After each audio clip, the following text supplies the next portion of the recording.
तुका म्हणे अवघे दैव माझे मायबाप या उक्तीप्रमाणे कन्नड तालुक्यातील करंजखेड येथील रेणुका माता देवस्थान परिसरात आयोजित तुकाराम बीज अखंड हरिनाम सप्ताहाची आज मोठ्या उत्साहात सांगता झाली। मागील आठवडाभरापासून सुरू असलेल्या या गाथा पारायण सोहळ्याने संपूर्ण परिसर भक्तिमय झाला होता।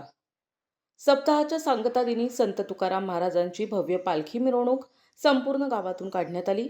यावेळी वारकऱ्यांच्या टाळमृदुंगाच्या गजर आणि विठ्ठल विठ्ठलच्या नादाने करंजखेड दुमदुमून गेले होते। या अखंड हरिनाम सप्ताहामध्ये श्रीकृष्णाच्या जन्मापासून ते विविध आध्यात्मिक प्रसंगांपर्यंतचे जिवंत देखावे सादर करण्यात आले, जे भाविकांच्या आकर्षणाचे केंद्र ठरले। तुकाराम बीज हा दिवस महाराजांच्या वैकुंठ गमनाचा दिवस म्हणून ओळखला जातो। त्यांनी आयुष्यभर अंधश्रद्धा, कर्मकांड आणि जातीभेदाविरुद्ध दिलेला लढा आणि सामाजिक ऐक्याचा संदेश या सप्ताहाच्या माध्यमातून पुन्हा एकदा जनमानसात रुजविण्यात आला। रेणुका माता संस्थान आणि तुकाराम बीज समितीच्या वतीने दरवर्षीप्रमाणे यंदाही हा सोहळा अत्यंत भक्तिभावाने साजरा करण्यात आला। गोपाळ काल्याच्या कीर्तनाने या सप्ताहाची अधिकृत सांगता झाली। प्रतिनिधी रवींद्र खरात, NTV न्यूज मराठी, छत्रपती संभाजीनगर।